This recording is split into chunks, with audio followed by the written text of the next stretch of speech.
As most of you guys should know, I'm a big fan of superhero movies. I don't I don't know where you'd get that idea. There's totally not a Spider-Man poster right there. I don't know if you can see it. There's a Daredevil poster right there. It's not important. I've watched just about everything in relation to superhero content that you can. The MCU, the DCEU, The Boys, Invincible, the Marvel Netflix shows, which by the way, I really want to make a video defending the show Iron Fist. Yes, I'm that guy. The Tick, Kick-Ass, the all-time classic Shark Boy and Lava Girl, and its sequel We Can Be Heroes. Look, the point is I'm running out of superhero content to watch. So I decided recently to look into what other countries have produced. Sure, you get Marvel characters that are from all different backgrounds, and that's cool and great, but at the end of the day, they're made by Americans through that Hollywood lens. Well, I discovered a little movie called Guardians. Not of the galaxy, just Guardians. I guess they only protect Russia. This movie was apparently like a big push in Russia, considering I don't know if I've ever seen any movies made in Russia. I mean, apart from like artsy films. I don't know what their plan was with this. Were they trying to like compete with the MCU since the MCU basically dominates the world at this point? Were they just trying to build their own thing because they saw that superheroes were really popular and just wanted to get on the trend? I'm not really sure. Well, it didn't work out. Yeah, this movie flopped pretty hard. But was it bad? I wanted to see for myself. Also, just warning you, I am watching a dub of this movie. That's what was available on Amazon, but I also just prefer it that way. Yes, I'm the guy who watches dubs of everything. I don't care if it is just the worst fan dub you've ever heard in your life made by some 14-year-old whose voice is cracking with his desktop microphone doing the voices of every single character. I would rather watch that than watch the subtitled version. This is like being a laboratory rat. I'm a human being. Oh.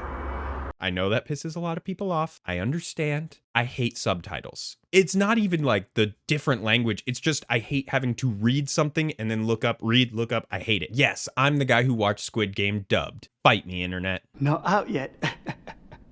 I'm about to go.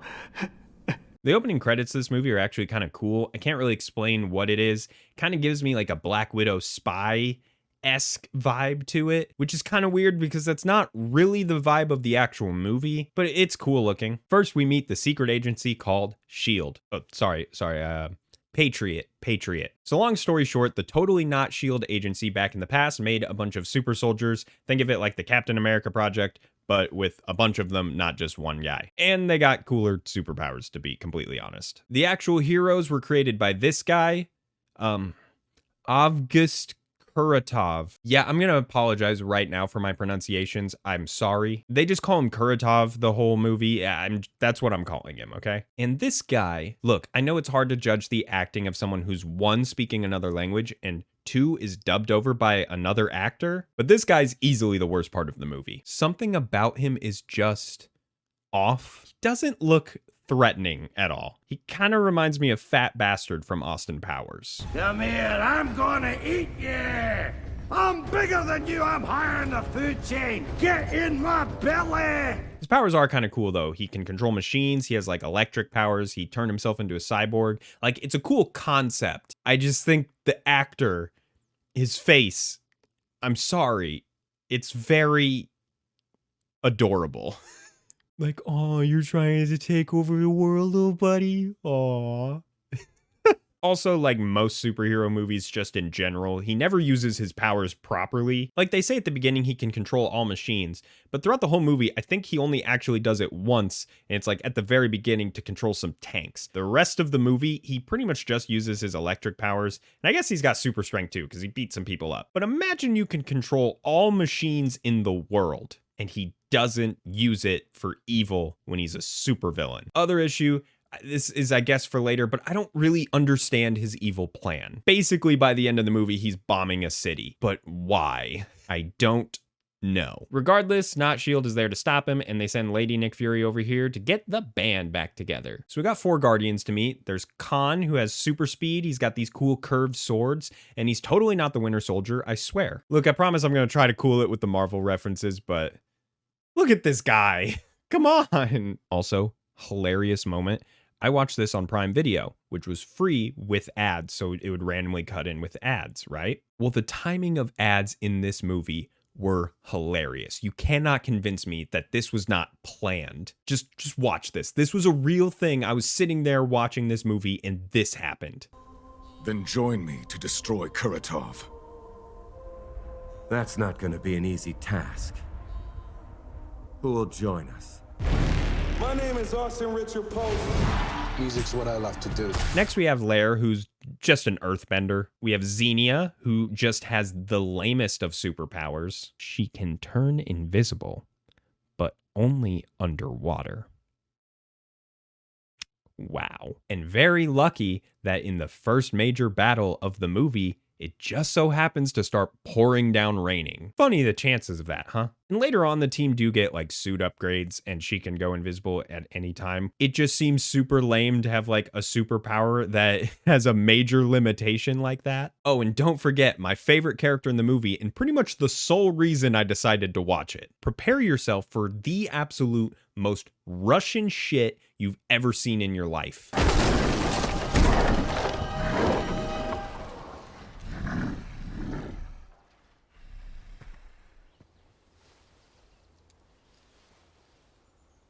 Welcome, Arsis.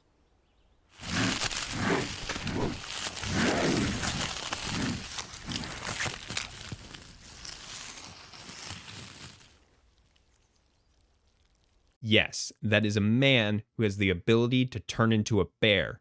But, later in the movie, he gets a machine gun attached to his back. I know I referenced Austin Powers earlier, but I feel like I have to show this clip too. And that is to have sharks with frickin' laser beams attached to their heads. One of my issues with this movie is that the characters don't have a lot of character. Like, Lair was a hermit, I guess. They kind of reference that. Xenia has some memory loss problems, but it never really affects anything because she just instantly joins up with the team, has no problems or questions about anything that's going on. Khan, I cannot tell you a single thing about that man, except for the fact that this movie really loves using the same exact shot of him removing his swords every chance they can. He does have some pretty cool speed blitz scenes though. Honestly, they're my favorite parts of the movie. It's pretty cool.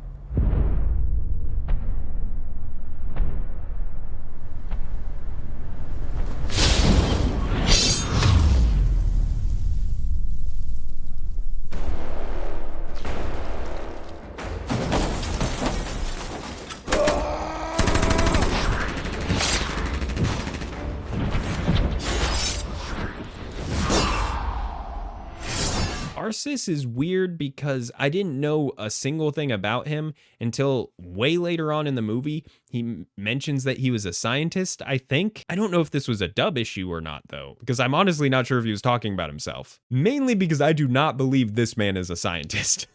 Like, come on, look at him. He looks like your basic himbo white dude. Looking like Thad Castle trying to say he's a scientist.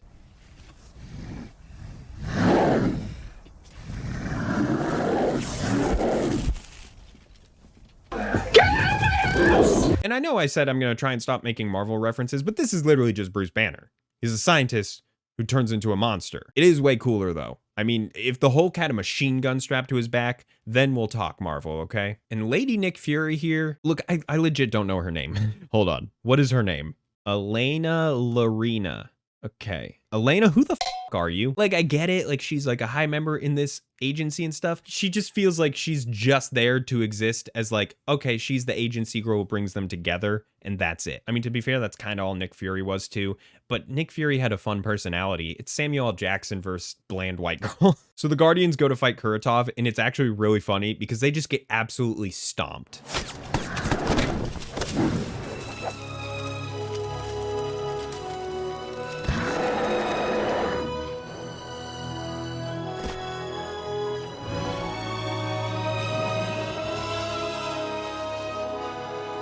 Three of them get kidnapped, and Lair gets baned.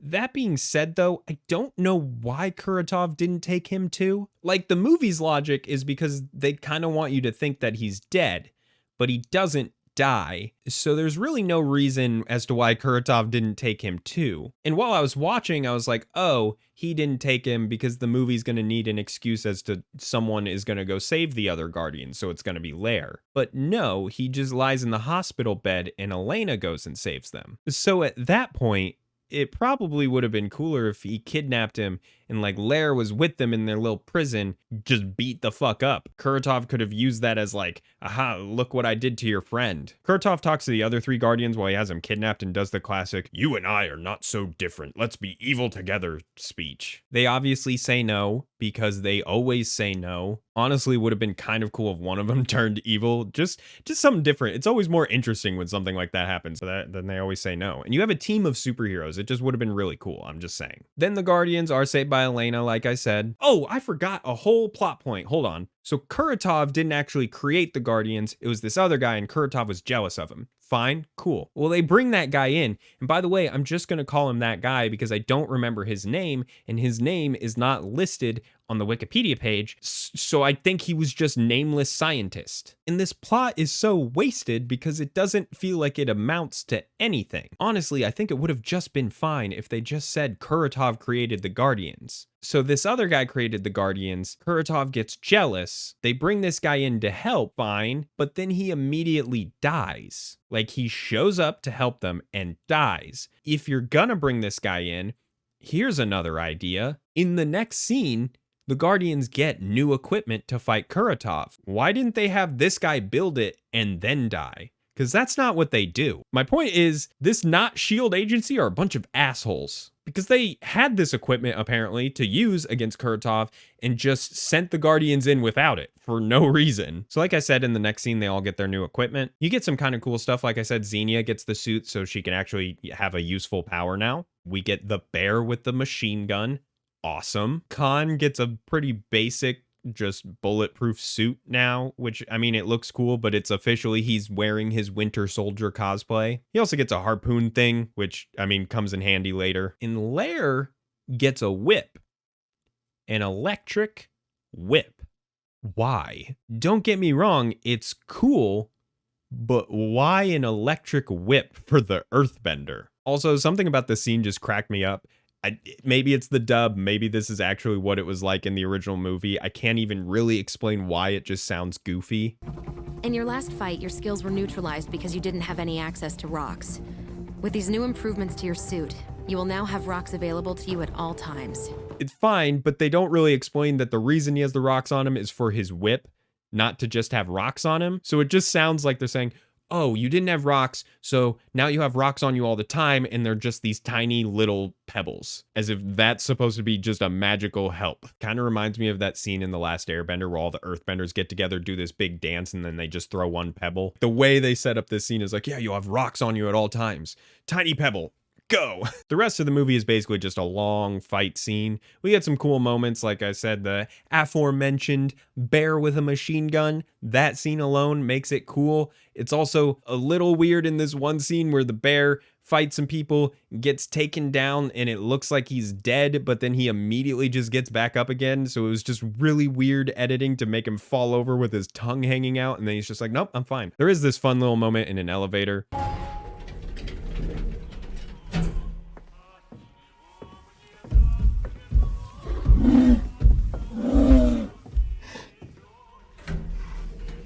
I love moments like this. Some people talk bad about like comedy in a lot of superhero movies. Thor, Love and Thunder.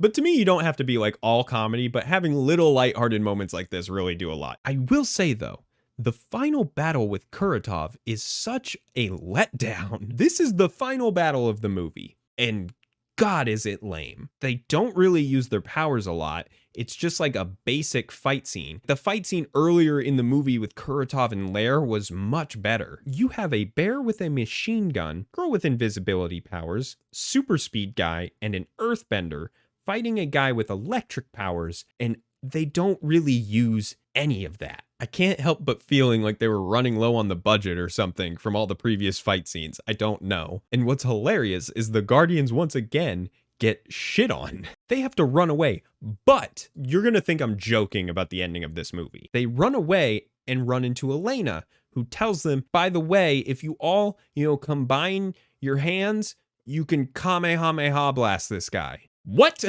I mean, at this point, that might as well happen. I don't know. At the very least, the movie does explain why she doesn't tell them this earlier, because she says it might kill them, but it just still seems so lame. And I'm going to be honest, I feel like you at least tell them about this power beforehand, because, if he was going to blow up the world and they didn't run away, they just lose, not knowing they had this magical god power to just blast him away. So they beat him. The final scene is them having a conversation with Elena. They all want to go back to their normal lives, totally fine. But of course you knew this movie had to set up the sequel.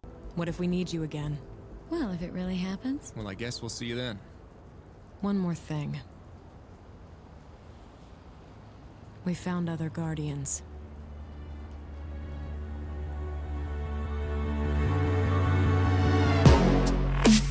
They even have a post-credit scene where someone mentions the name Ferrum. Who sent you? Ferrum. If I had to guess, Ferrum has metal powers. Isn't Fe, isn't that iron? That's iron, right? So that's the movie. And honestly, there's nothing funnier to me than when a movie obviously sets up a sequel that you know is never going to happen. What did I think? Honestly, it was a fun time. I'm not going to lie. I'm not going to sit here and pretend like it was just, oh my God, great movie. But if you're looking for more superhero stuff to watch, there was actually some pretty fun effects. There's the cool bear. On some level, I do wish they made a sequel to it just because I thought it was fun enough. Like, I just love superhero stuff and I will watch just about anything in relation to that. I don't care. I did read something online where someone involved in the production of the movie did an interview where they talked like, hey, so are we ever going to get Guardians 2? And he said Deadpool 2 ruined that, which I just have many questions. This movie came out a year before Deadpool 2, so I don't know how that affected anything. I don't know. Apparently Deadpool 2 caused the death of Guardians 2. I don't know. It was free on Prime Video, so go ahead and give it a watch. If you enjoyed this video and you want to go ahead and like, comment, subscribe, do all that stuff down below. That helps me out a lot. I will see you guys next time. Peace out.